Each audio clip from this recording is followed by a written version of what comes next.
This ABC15 Flash Briefing is sponsored by Sanderson Ford. All roads lead to Sanderson Ford. I'm Javier Soto with your top stories from ABC15 Arizona. The country is on edge tonight after graphic video was released in Memphis showing Tyre Nichols being beaten by police. Nichols' mother spoke before that video became public. I just want to ask for prayer for my family, for this whole community.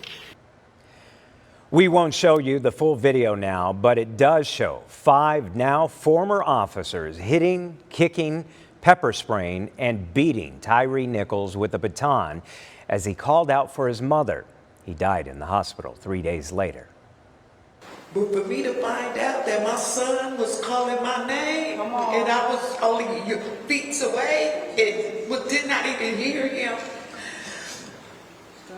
you have no clue how I feel right there. No clue. Memphis police pulled Tyre Nichols over January 7th for alleged reckless driving. Officials say a confrontation occurred. The 5 former officers are now facing charges of second-degree murder, along with several other charges. An internal investigation concluded those officers used excessive force and failed to intervene or render aid. The Nichols family's attorney called on the Memphis police chief to disband what's called the Scorpion Unit.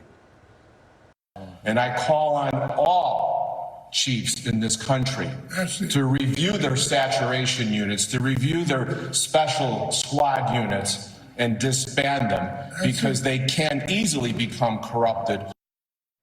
At least 2 of the former officers charged in the death were members of that unit.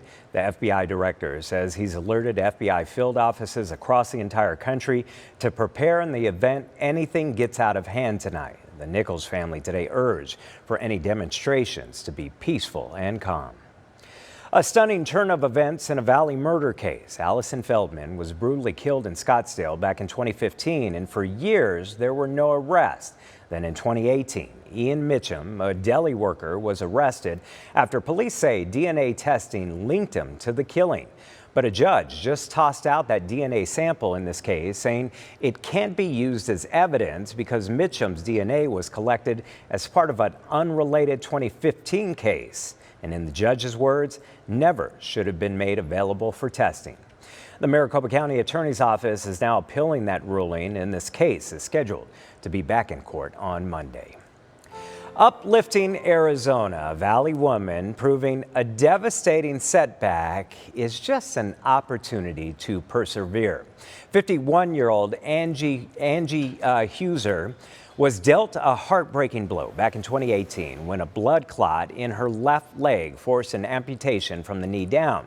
Now, she had always been active. We're talking skiing, golfing, and she was even a black belt in martial arts. After losing her leg, she decided her best days were yet to come, and she made a list of what she wanted to do and then started checking it off. She was skiing 5 months later and then took up surfing, horseback riding, ran her first 10K, and the list goes on. Have a choice to make. You can either cave in and give into that and sit back and have a woe is me pity party, or you go in and you sit there and go, what can I do right now with what I have? And not give up and not lose hope. It's a message she now spreads through her podcast, Beautiful Adaptive Warrior. She hopes to help others facing difficult odds heal alongside her.